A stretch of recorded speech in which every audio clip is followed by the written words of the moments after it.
Friday. Daniel Padilla at si Kyla Estrada. Daniel John Paul Padilla, April 26, 1995. Actually, ito din taon na to, masaya na rin naman siya ngayon. Masaya na si Daniel Padilla. Nag-uumpisa na to ng kanyang tahimik na buhay. Pag sa career naman, hindi pa siya ganun magiging kasikat ulit. Pero busy siya. May ginagawa. Oo, may ginagawa. May lola kaya ito. Bakit naman?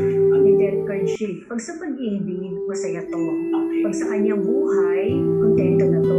Sa career, ayun nga, medyo hindi pa siya magiging ganun ka-ingay ulit. Pero busy siya. Okay. Kasi may mga negosyo. Sa negative side naman, possible kung meron pa tong lola, mas matandang babae kasi pwede siyang magpasa. So, itong taon na to, o bago magtapos tong taon na to, pwede magluksa. Babae. Babae. Matanda. Matandang babae. So, kung ngayon, kung may lola, possible. Ngayon, kung tatanong nila kung ito ay magpapakasal na, Oo. May kasala ka ba dyan nakikita? dito sa cards wala pa eh. Wala. Wala pa. Matatagalan pa pala ito. Pero kasi hindi naman natin saklaw. Ito sa ngayon kasi ang pagbabasa.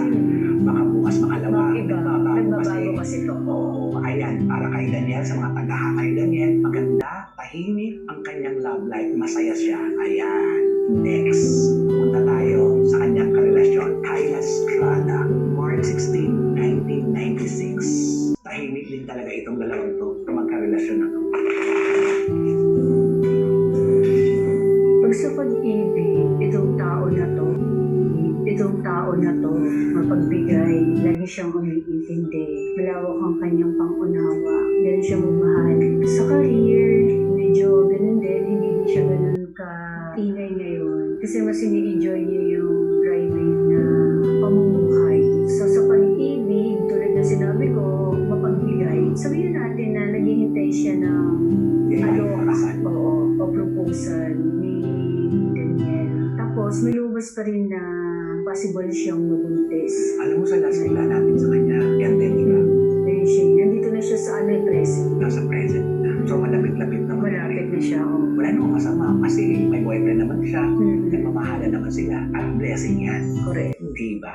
Magbibigay ako ng kaya lang. Bakit kaya na? Itong relasyon nila na to, posible itong hindi din sila yung magkatuluyan sa kanya. Oh, bakit ma'am? Pwede magkaroon ng problema. Sino? Silang dalawa. Kaya lang, hindi ito third party. Okay. Ugali. Tingnan na lang din natin kung kanino. Tingnan na lang din natin kung kaninong Ugali. ang lalabas. Pwede itong mangyari sa isang taon. Maaari silang maghiwalay. Hindi sa third party. Hindi. Sa ugali. No? Pero anyway, ito lamang buhay huya. Kaya pwede natin pwede natin paghandaan sa lahat po ng mga tagahanga ni Kyla at sa kanila niya. Pwede itong ipatingin sa kanya para alam niyo yun. Hindi ba tuloy? Magawa nila ng paraan. Tapos kung ano man yung magiging problema, may ayos na nila ngayon. Yun ang Yan pinakamaganda. yung importante. Sa mga pamilya naman, okay naman sila. Okay naman sila, oo. Wala, di ba? Full parties, di ba? Okay na okay sila. May mga bagay lang na parang, alam mo yun, ma-realize nila sa huli na parang hindi sila ganun ka-compatible. Sa bandang huli. Sa bandang huli. Huli pa naman. Kaya pwede pa yan ayusin kung sakali. Lalo na kung magkakaroon ng Anak. baby. Oo, kasi pag may baby na talaga, iba na Mag-iiba yan, magbabago. nag-iiba lahat talaga. So, aabangan po natin kung ano ang kahinat na ng relasyon ni Kyla at ni Daniel Padilla. Yes.